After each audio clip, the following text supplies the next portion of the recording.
S அச்சுதானந்தனும் உம்மன்சாண்டியும் இரு வேறுபட்ட அரசியல் தலைவர்கள். இருவரும் மக்களின் மனதில் வாழ்கின்றனர். எஸ் தொழிலாளி மற்றும் சாதாரண பொதுமக்களின் தலைவர் என்றால், ഉമ്മൻചാണ്ടി மக்கள் மனதில் வாழும் தலைவர் என்று രമേശ് ചെന്നിത്തല தெரிவித்துள்ளார். താരതമ്യത്തിൻ്റെ ആവശ്യമില്ല. രണ്ടുപേരും അവരുടേതായ തലങ്ങളിൽ വലിയ ജനനേതാക്കളാണ്. ഉമ്മൻചാണ്ടിയും വലിയ ജനനേതാവാണ്, അച്യുതാനന്ദനുമാണ്.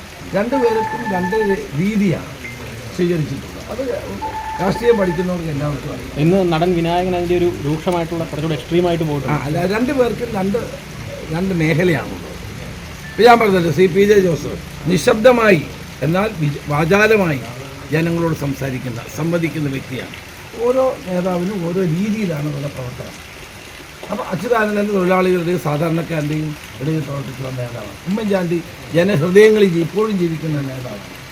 ഓരോ കേരള രാഷ്ട്രീയത്തിലെ ഓരോ നേതാവിനും ഓരോ പ്രത്യേകതയുണ്ടാകും. അത് നമ്മൾ അത് കമ്പയർ ചെയ്ത് തമ്മിലടിപ്പിക്കേണ്ട യാതൊരു കാര്യം, അതൊക്കെ തെറ്റായ കാര്യമാണ്. അത് ചെയ്യുന്നത് ശരിയല്ല. അച്യുതാനന്ദൻ നല്ല നേതാവാണ്, ഉമ്മൻചാണ്ടിയും നല്ല നേതാവാണ്. ഞാൻ അതുകൊണ്ടാണ് പറഞ്ഞത്, രണ്ടുപേർക്കും അവരുടേതായ പ്രത്യേകതകളുണ്ട്. CPJ ജോസഫിനെ പറ്റി ഞാൻ പറഞ്ഞ എന്താ, അപ്പോൾ അദ്ദേഹം വലിയ ബഹളം ഉണ്ടാക്കുന്ന നേതാവല്ല. ആണോ? അല്ല, ഒരിക്കലുമല്ല. ശാന്തനാണ്. പക്ഷേ ആ ശാന്തതയുടെ വലിയ വാചാലമായ ജനങ്ങൾക്ക് സന്ദേശം നൽകുന്ന നേതാവാണ്. അപ്പോൾ ഓരോ നേതാക്കന്മാർക്ക് അവരുടേതായ പ്രത്യേകതകളുണ്ട്. നമ്മൾ വെറുതെ അനാവശ്യമായ സാമൂഹ്യ മാധ്യമങ്ങളിലൂടെ ആ നേതൃത്വത്തെ തമ്മിൽ കമ്പയർ ചെയ്ത് പ്രശ്നം ഉണ്ടാക്കുന്ന യാതൊരു കാര്യമില്ല.